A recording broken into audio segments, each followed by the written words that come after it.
देवसी नारद जी ने कहा, भगवन् त्वामीश्वरं स्वाश्रय आत्ममायया विनिर्मिता शेष विशेष कल्पनम क्रीडार्थमध्यात मनुष्य विग्रहम नतोष्मि धौर्यम यद वृष्ण सात्यताम।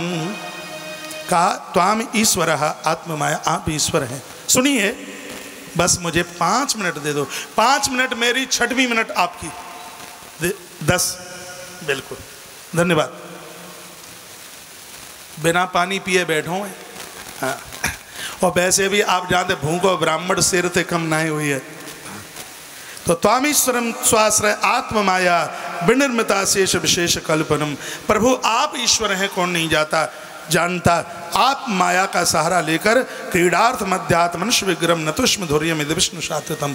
आप अपनी माया का सहारा लेकर के आप लीला करने को आए हो। इसलिए भगवान पे गोविंदो हत्वा केश नमाहवे पशुन पालयता पाले प्रीतई ब्रजा सुखावह। जैसे कुछ दिनों पहले आपने केसी को मारकर ब्रजवासियों को सुखी कर दिया है, उसी प्रकार से कंस को पछाड़ करके पूरी सृष्टि को सुखी कर दीजिए। आपसे प्रार्थना है। देवसी नारद जी ने वन में जाके ऐसी प्रार्थना करी। भगवान श्री कृष्ण बोले, गुरुजी मामा जी की देहली तक कैसे जाया जाए, कुछ समझ में आता नहीं। नारद जी बोले, वो भूमिका मैं बनाता हूँ, मैं उसे कहूँगा कि वो एक यज्ञ करे, उसमें आपको बुलावा आवेगा, नौता स्वीकार कर लेना। जितने भी श्रोताएं, एक बात मैं कहना चाहूँगा, रामायण में रावण मरे तो कथा पूरी, और भागवत में कंस मरे तो पूरी कथा का फल। 5 ही मिनट लगेंगी तो जा कंस को मरवे के बिना काय को छोड़ो। आज 6ठो दिन आए, इतने दिन है गए, अब तो कैसे काबू में आई जाइए। अक्रूरोपचिताम रात्रि मधुपुर्याम महामती। वर्णन किया गया। देवसी नारद जी जब बोल के चले गए और उधर कंस को कह दिया कि इस प्रकार से तेरा काल ब्रजमंडल में पल रहा है, उसी समय आधी रात्रि को अक्रूर के यहाँ आधी रात्रि को कंस पहुंचा, मारने की धमकी दी। स्थिति बिल्कुल ऐसी थी जैसे मामा जी मारीच की हुई थी। वहाँ भी कुछ ऐसा ही माहौल था और यहाँ भी माहौल ऐसा ही है। कहा जाना पड़ेगा, ना जाओगे तो मार डालूंगा। तब अक्रूर ने मन में विचार किया, चला जाऊंगा तो कम से कम भगवान का दर्शन तो हो जाएगा। कह दिया सुबह करूंगा प्रस्थान। रात निकली, प्रातः हुआ। श्री शुकवाच अक्रूरोपचिताम रात्रि मधुपुर्याम महामती उसितारथमास्ताय प्रययो नंद गोकुलम। प्रातः होते ही हुए उन्होंने अपना रथ सजाया। गच्छन पति महाभागो भगवत अम्बुजक्षणे, आगे के लिए प्रस्थान किया। सुबह शकुन होने लगे। कोई तो पानी की बाल्टियां भर भर के, कोई दही के मटका भर भर के लेके आ रहा। आप घर से बाहर निकल रहे हैं, शुभ शकुन हो रहा है। कोई पानी की बाल्टी लेके आ जाए, समझ लो काम को पूरा ही होना है। लेकिन ऐसा नहीं कि तुम्हें लखनऊ जाना और बच्चे को कहे बेटा जब मैं निकलूँ तभी हेडपंप से बाल्टी भर के लेके आना। अचानक कोई पानी की गगरिया मटकिया बाल्टी लेके आ जाए तो शुभ शकुन है। आज तरह तरह के शकुन होने लगे। रास्ते में आंख में आंसू आ गए। अक्रूर जी रो पड़े, किम मया चरितम भद्रम किम तप्तम परमम तपा किम बाथाप्यते दत्तम यथा द्रक्षा में तस्तके सबम। क्या कहने लगा, मैं कितना बड़ा भाग्यशाली हूँ, ये आंखें आज भगवान को देखेंगी। जो आंखें परमात्मा का दर्शन करती हों, ऐसा जीवन जीना अति दुर्लभ है। ममई तो दुर्लभम मन्ये। इसमें क्या लिखा है, जो इतने भजनानंदी है नित्य भगवत दर्शन जिव्या से भगवान का नाम कीर्तन करते हैं, कहा ममई दुर्लभम मन्ये उत्तम श्लोक दर्शनम। ऐसा जीवन कलयुग में तो बहुत ही ज़्यादा दुर्लभ है, बहुत ज़्यादा दुर्लभ। भागवत में ऐसा वर्णन किया है, विषयात्मनो यथा ब्रह्म कीर्तनम शूद्र जनमनः। जिस प्रकार से एक खुरापाती के लिए, एक विषयी व्यक्ति के लिए भगवान की कथाएं सुनना बहुत ज़्यादा मुश्किल है, उसी प्रकार से भोगी के लिए भगवत दर्शन करना बहुत ज़्यादा मुश्किल है। मैं आज कितना बड़ा बड़भागी हूँ, मुझे भगवान का दर्शन होगा, ऐसा मन में सोचते सोचते चलने लगे। यह तो मृगा दक्षिणात अश्य आगमहन। दक्षिण भाव में कभी मृग चल करके आ रहा है, कभी कागा मुड़गारी पर बैठा हुआ दिखाई दे रहा है। मुखम मुकुंदश्च गुडाल काकृतम, कोयल मुकुंद का नाम लेकर के कूकू कर रही है। ऐसे सुंदर शकुन होने लगे। और उसके तत्पश्चात जैसे ही रथ टपटपाहट की आवाज़ करता हुआ महाराज वो तो सीधे प्रवेश कर गया, उस नगर में जाकर के प्रवेश कर गया। कहाँ? जहाँ भगवान गैया चराते हुए अभी आए ही थे। बस गौ खुरक में गायों को बांधा ही था और इन्होंने रथ से ही भगवान को देख लिया और दौड़ पड़े, रथ छोड़ दिया और भाग करके अंजलि बांधी। लब्धांग संगम प्रथम कृतांजलिम वावक्ष अक्रूर तते गुरुश्रवाहा। आँख में आंसू आ गए, हाथ जुड़ गए, चरणों में गिर पड़े। भगवान श्री कृष्ण ने कहा, काका उल्टी गंगा न बहाओ, मैं आपको प्रणाम करता हूँ। भगवान श्री कृष्ण ने काका को वंदन प्रणाम किया, घर लेकर के गए। माता यशोदा ने अक्रूर के चरण धोए, मेरे प्रभु ने जल डाला, बड़ी सुंदर सी रसोई बनाई गई, भोजन कराया गया, बहुत आनंद आया। और इतने में सामने से नंद बाबा चल करके आ गए और नंद बाबा ने हाल चाल पूछे। आपके घर में कोई आवे तो अपनी मन सुनाओ, आने वाले के हालचाल पूछे तुम कैसे हो। और बाबा नंद ने हालचाल पूछे और कहा कि कंस से जीवत दासार्य सोन पाल एवाहा। इसका मतलब इस श्लोक का अर्थ यह है, मथुरा में कंस की नगरी में तो ऐसे समझ लो कि जैसे बकरे को सोनपाल शब्द लिखा है, बकरा सोनपाल यानी बकरे को रात को चने खिलाए गए हों, कसाई ने सुबह उसके ऊपर गर्दन चला दी हो।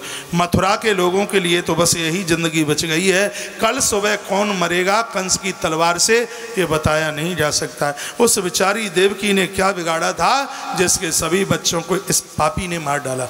इनको नहीं पता कि तुम्हारे घर में 2 बच्चे पल रहे हैं, वो देवकी के ही बालक हैं, इनको नहीं पता।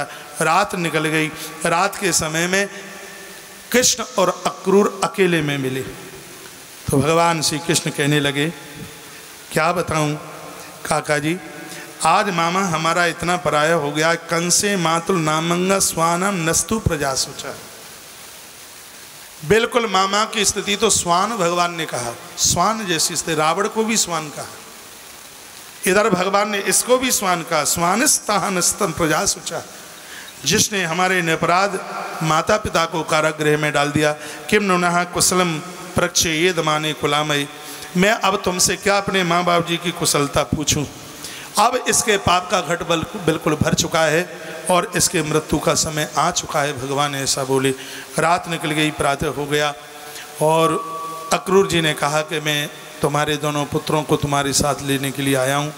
नंद बाबा ने यशोदा से अनुमति मांगी, यशोदा माता रो पड़ी, उसने मना कर दिया। तब भगवान श्री कृष्ण माँ के पास पहुँचे, गर्दन से लिपट गए। पूरी दुनिया को मैया शब्द है वो कृष्ण ने दिया, कृष्ण से पहले किसी ने मैया शब्द कहा ही नहीं, उससे पहले अम्मा बोला जाता था। भगवान श्री कृष्ण के पहले जो भी उच्चारण होता था अम्मा शब्द का उच्चारण होता। पूरे जगत को भगवान गोविंद ने मैया कह करके संबोधन दिया।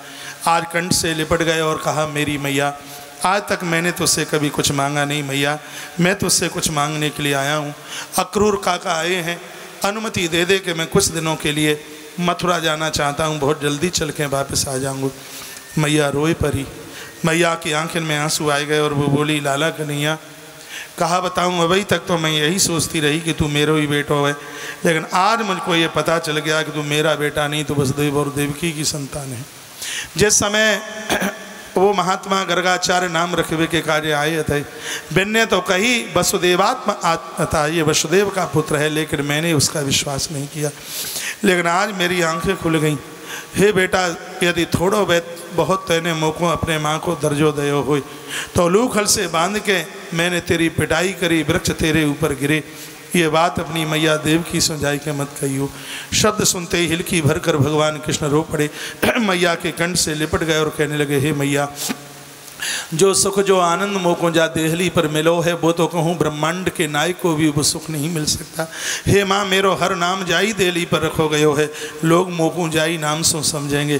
कौन कहता है कि मैं वसुदेव देवकी की संतान हूँ? हे दुनिया वाले सुन लो, मेरो नाम देवकी नंदन, बाद में यशोदा नंदन नाम पहले है, मेरो नाम नंद नंदन है। हे मैया, मोको तेरी अनुमति चाहिए। मैया बेहोश होकर के ज़मीन पर गिर पड़ी, रोने की आवाज़ बाहर तक पहुँची। नंद बाबा चल कर के आ गए और अक्रूर जी भी चल करके आ गए। और तब भगवान श्री कृष्ण ने कहा, काका, यदि आप हमें ले जाना चाहते हो तो अपना रथ शीघ्र ही तैयार कीजिए। रथ तैयार किया गया। ब्रजवासियों को पता चला, ब्रजवासी दौड़ते हुए आए। ब्रजवासियों ने कहा, कन्हैया, कहा तू जा ब्रज छोड़ के जाए रहो है। कन्हैया, हम बहुत लोग दीन हैं, हम बहुत गरीब हैं, सुबह खाए के बाद शाम को हमारे घर में व्यवस्था न है। लेकिन हे कृष्ण, हमने तो सदैव यही सोचा कि हमारे पास गोविंद है तो इस दुनिया में हमसे बड़ो लखपति को दूसरों कौन है। हे कन्हैया, हम गरीब जरूर हैं, हमारे प्रति, हमारे अंदर तेरे प्रति अटूट श्रद्धा है। गोविंद, हमें तू छोड़ करके न जा।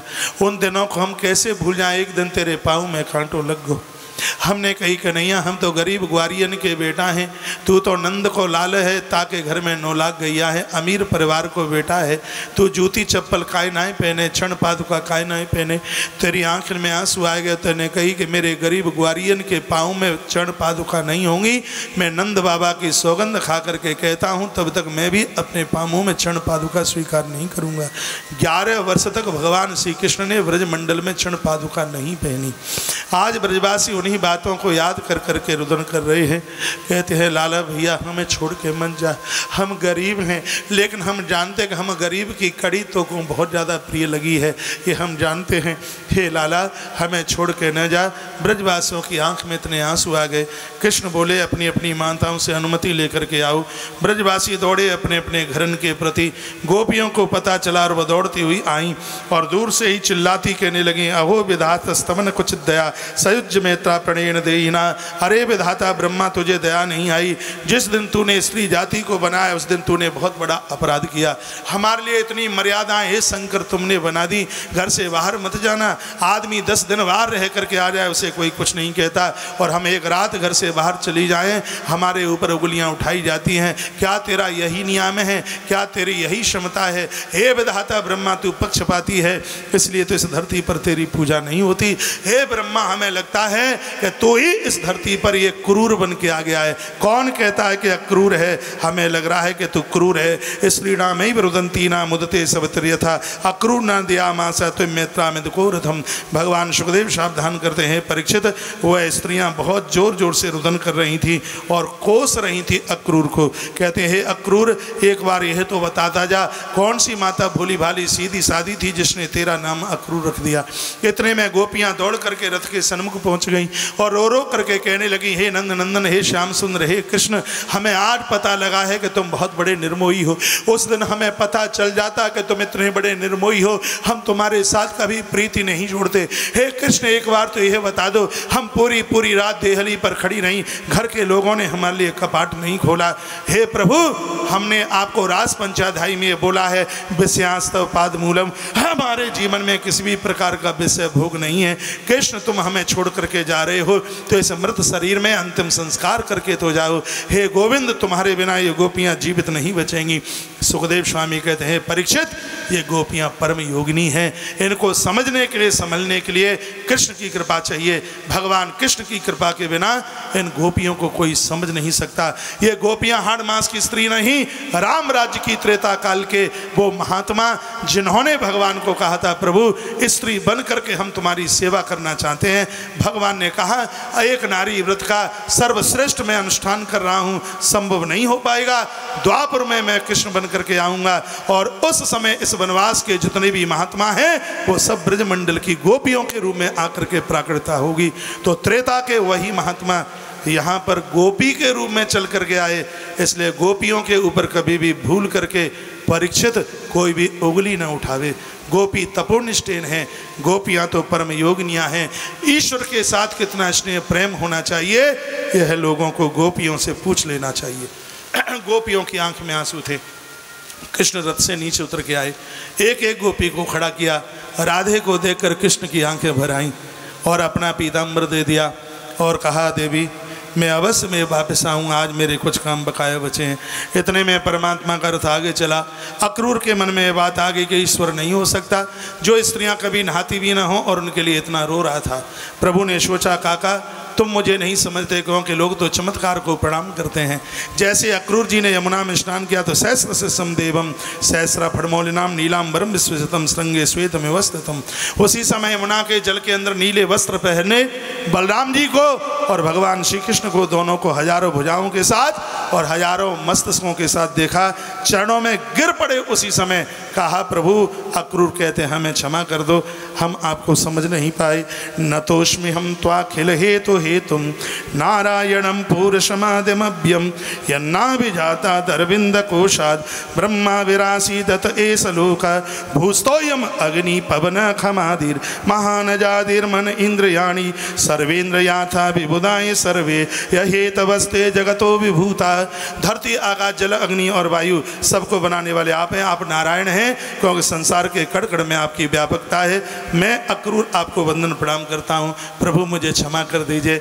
भगवान की आंख में आंसू आ गए। अक्रूर को पुनः भगवान ने प्रणाम किया, रथ आगे की तरफ चला और उसके तत्पश्चात कहा अक्रूर ने, प्रभु आप यहाँ रुकिए, मैं थोड़ा सा कंस को समाचार दे दूं कि आप आ चुके हैं। कंस को समाचार मिला, कृष्ण को मारने के लिए बहुत तरह की तैयारियां की गई, दूर दूर से बहुत बड़े जवानों को बुलाया गया कृष्ण को मारने के लिए, समाप्त करने के लिए। लेकिन जो दूसरे को मारना चाहेगा उन हथकंडों के द्वारा वो स्वयं में मर जाएगा। सुखदेव स्वामी कहते हैं, परीक्षित जो जिसके लिए जैसा अशुभ करेगा वह अशुभता उसके ही लिए वापस चल करके आ जाएगी। धरती का दक्ष महादेव के लिए कुछ बुरा करता है तो भैया उसके परिणाम उसको ही भोगने पड़ते हैं। कंस कृष्ण के लिए बुरा करता है, उसके परिणाम उसको ही भोगने पड़ते हैं। इसलिए मैं व्यासपीठ से निवेदन करना चाहूँगा, जो तो को कांटे बुबे ताय बोए तू फूल, तो फूल के फूल हैं बाकों हैं त्रिशूल। कोई हमारे लिए ठीक भी ना करे तो भी हृदय से उसको आशीर्वाद दीजिए। नमस्ते वासुदेवाय नमः संकर्षणाय च प्रद्युम्नाय निरुद्धाय सात्यतां पतये नमः। वो तो कृष्ण को मारने की तैयारी में है, इतने में भगवान मथुरा में प्रवेश कर गए। मथुरा के जितने लोग थे वो स्तुति करते हैं, नमो बुद्धाय शुद्धाय दैत्य दानव मोहिने मिलक्ष प्राप्त न यात्रा नमस्ते कल्क रूपिणे। हे प्रभु परमात्मा, तरह तरह के अवतार आप ही धारण करते हो, हमारा प्रणाम स्वीकार कीजिए। भगवान सबके ऊपर कृपा की बरसात करते हुए आगे बढ़ रहे हैं और उसके तत्पश्चात आगे देखा, तम दृष्ट्वा समुत्थाय। आगे भगवान ने कंस के वस्त्र धोने वाले किसी रंगकार को देखा, रजक रंगकार को भगवान ने देखा और परमात्मा ने तो उसको प्रणाम भी किया, उसको कहा कि आप मेरा प्रणाम स्वीकार कीजिए। वो तो गालियाँ देने लगा। ब्रजवासियों ने कहा, कन्हैया गरीब हैं तो क्या मथुरा के लोग ऐसे हमारा अपमान करेंगे? होगी सो देखी जाएगी, उड़ाए तो दे ननाम सिरसाब भी, इसका मस्तिष्क गेंद की तरह उड़ा दे। ब्रजवासी यही बोले। इतने में तो भैया हे वालशयात याता जीवनायतम न प्रार्थम, ब्रजवासियों ने उन बच्चों ने ऐसी प्रार्थना करी भगवान से, तो एवं दत्तस्य सिरोहरि कराग्रेण पातयामास।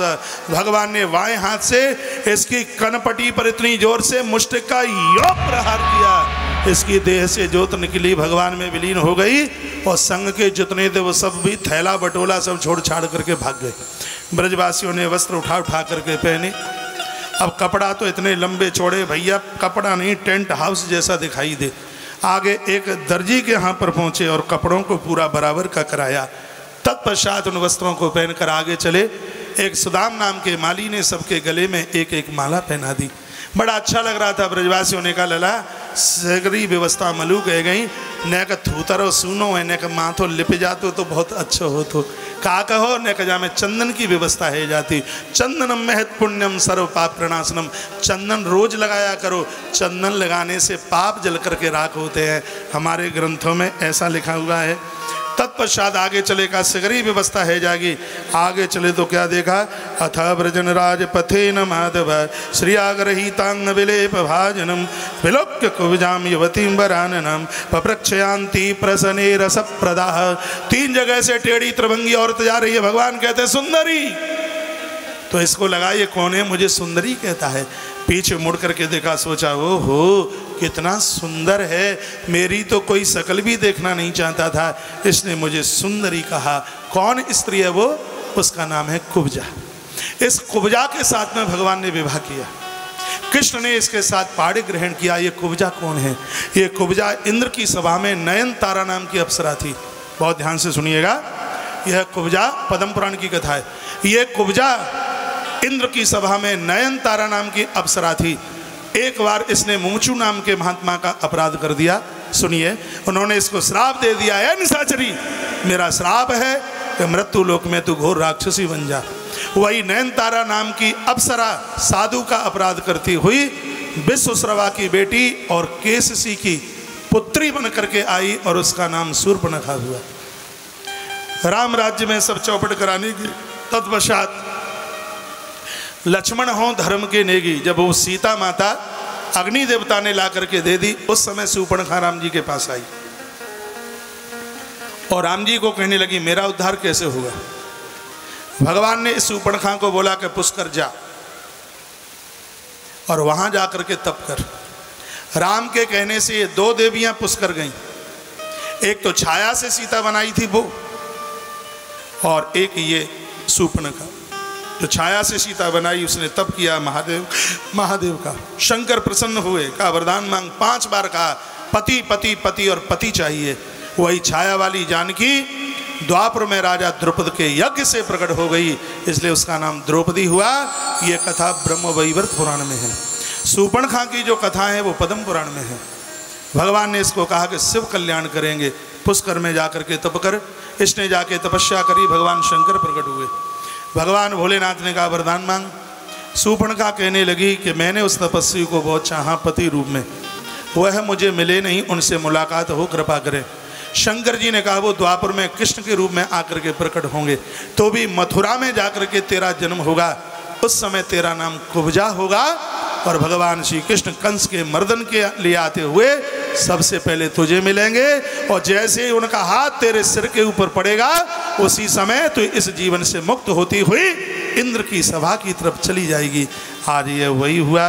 कुब्जा भगवान के सामने आई, कहने लगी आपका माथा पोतने का मन करता है, तिलक लगाने का मन करता है। ब्रजवासी बोले लाला हमें कहवे की जरूरत नहीं पड़ी, काहे ना चंदन लगवाए ले। सिगरे ब्रजवासी ने अपनो अपनो थूतरो मोह आगे करो, सिगर ने चंदन लगवायो।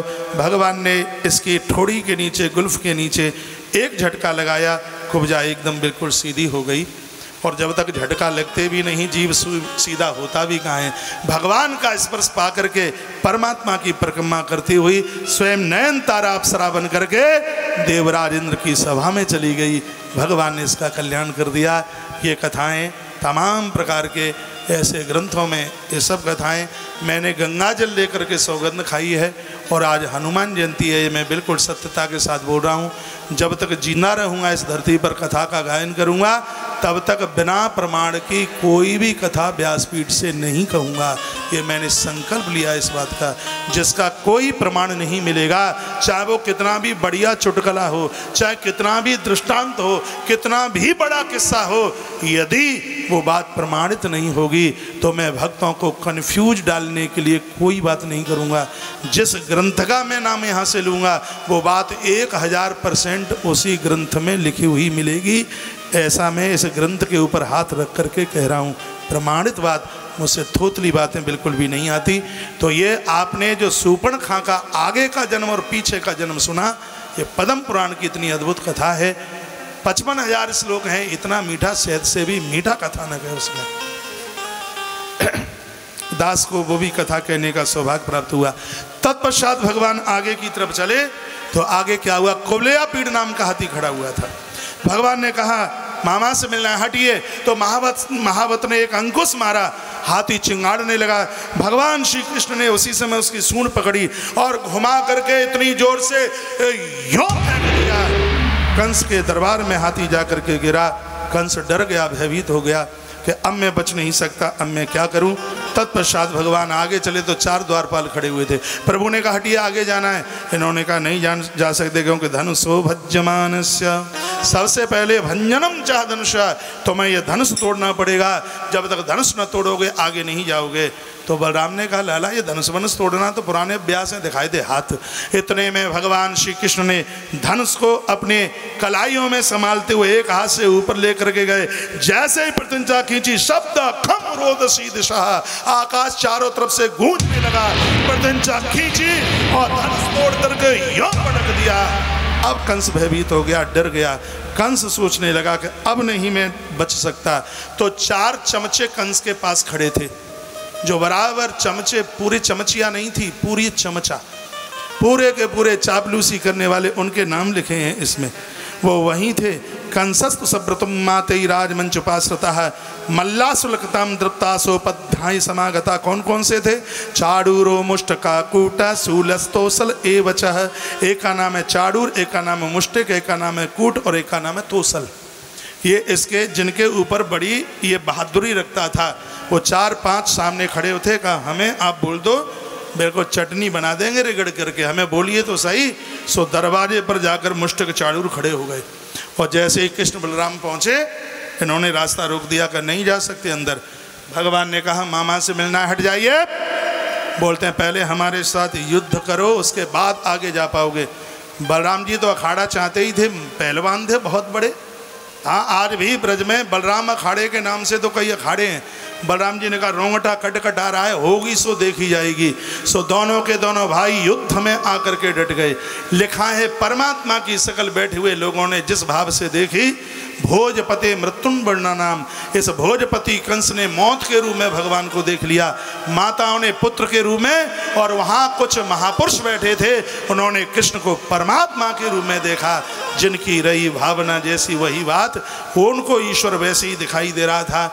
और इतने में मल्ल युद्ध हुआ, इतना अखाड़े में इतना युद्ध हुआ कि दोनों भाइयों ने, दोनों इन योद्धाओं को मुष्टिक चाडूर को उठाकर और वो कान के ऊपर तक ले करके गए और ऊपर से उठा करके यूं ले जा करके महाराज फेंक दिया।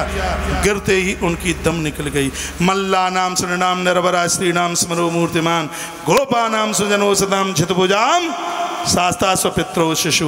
भगवान को जिन्होंने जैसे देखा मुष्टिक चाडूर समाप्त हो गए। संतों को बड़ा अच्छा लगा, लेकिन अब ये डर गया, ये भयभीत हो गया और भागने की कोशिश करी और कृष्ण पीछे से भागे। ये भागा ऊपर के मचान पर जाकर के बैठ गया। भगवान सन्मुख जाकर के खड़े हो गए और भगवान ने कहा मामा बहुत ऊंचे स्थान पर जाकर के बैठे हो, लेकिन गत्ता तम पाणनाम हत्वा धावन संतम न पातियामास। मेरे हाथ को बलिया पीड़ को घुमा सकते हैं, मेरे हाथ तुम्हारी भेजी हुई पूतना की गर्दन मसोल सकते हैं, तेरे द्वारा भेजे हुए धेनुकासुर, तेरे द्वारा भेजे हुए केशी जो वरदान ब्रह्मा का लिए हुए था, हे धर पापी तू आज कहाँ निकलेगा। और भगवान ने एक छलांग लगाई। छलांग लगाते हुए भगवान श्री कृष्ण ने कंस की चोटी को पकड़ा, केस पकड़े तो कहने लगा सामुंच सामुंच। अरे बालक छोड़। भगवान श्री कृष्ण का धूर्त बोल काय के लिए छुड़वाता है? कहता है केसों में लगती है, भगवान के रक्त में संचार हुआ। सुखदेव भगवान कहते हे राजन परीक्षित, भगवान आज बिल्कुल पूरे क्रोध रूप में थे। भगवान के होठ चढ़े हुए थे, भरकुटियां चढ़ गई थी, डोरी फड़कने लगी थी परीक्षित। उसी समय भगवान श्री कृष्ण ने इसकी चोटी को पकड़कर केस खींच करके कहा धोर, तुझे आज पता लगता है कि केस पकड़ने पर केसों में लगती है, चोटी खींचने पर चोटी में दर्द होता है। हे धोर, मेरे 6 भाइयों के हत्यारे, उस समय क्या तुझे पता नहीं था जिस समय मेरी माँ देवकी की विदाई हो रही थी, तूने मेरी माँ की चोटी पकड़ करके रथ से नीचे खदेड़ा। हे धोर, उस समय तुझे पता होता कि केस पकड़ने पर केस होने लगती है तो मुझे आज यहाँ तेरी चोटी पकड़ने की जरूरत नहीं पड़ती। देवता अंबर में छा गए, चारों वेद प्रकट हो गए, ब्रह्मा के हाथ में शंख आ गया। भगवान शंकर ने त्रिशूल उछाला और कहा गोविंद ये धर पापी कंस आज निकल ना जाए। आज महात्मा लोग गुहाओं से चल करके आ गए, गाय के थन में से दूध निकलने लगा, यमुना का जल स्तब्ध हो गया, 3 तरह की हवा चलने लगी। उस समय मेरे प्रभु परमात्मा ने कंस की चोटी को पकड़ करके ऊपर से नीचे खदेड़ करके लाए। 7 बार भगवान ने इसको दरबार में घुमाया। उसके बाद मेरे प्रभु ने